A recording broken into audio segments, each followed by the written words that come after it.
एक तोता था, उसका नाम पुतली था। वो इधर उधर घूमना पसंद करती थी और ब्रांचेस में बैठना उसका हॉबी था।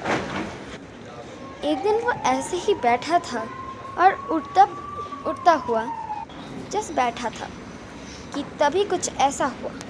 एक हाथ ने उसे पकड़ा और वो आंखें बंद करके कहीं चली गई। बेहोश आंखों में उसने जब आंखें खोली, उसने देखा कि वो एक घर के अंदर एक खिड़की में बंद है। उसे कुछ भी पता नहीं था, वो इधर उधर घूम रही थी। उसने देखा कि इधर उधर कोई भी नहीं है। खिड़की में खड़खड़ाने लगा तो खिड़की बंद थी। उसे पता नहीं था क्या करेगा। वो रोने लगा, चिल्लाने लगा, पर उसे कुछ भी अच्छा नहीं लग रहा था। वो इधर उधर देख रही थी।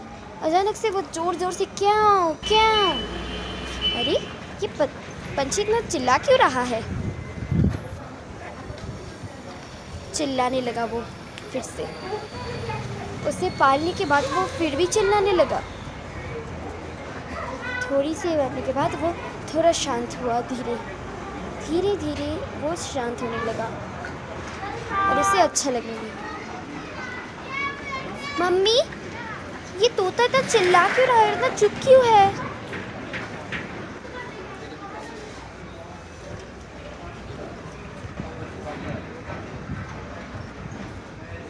उधर उधर देखने लगा।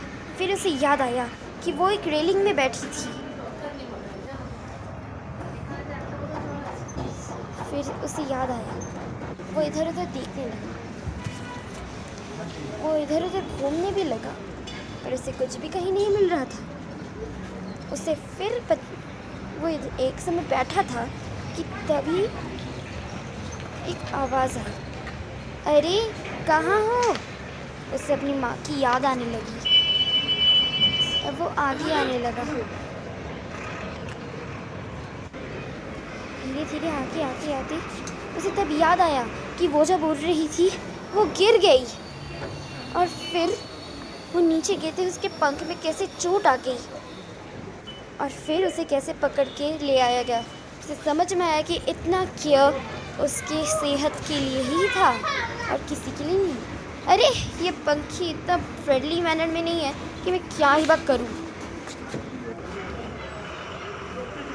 वो पास आने लगा। तुझे क्या हुआ? भूख लगी है? चाहिए? दिन से तो नहीं खाया। चल खाने देता हूँ। पाल पोसने के बाद वो धीरे धीरे ठीक हुआ।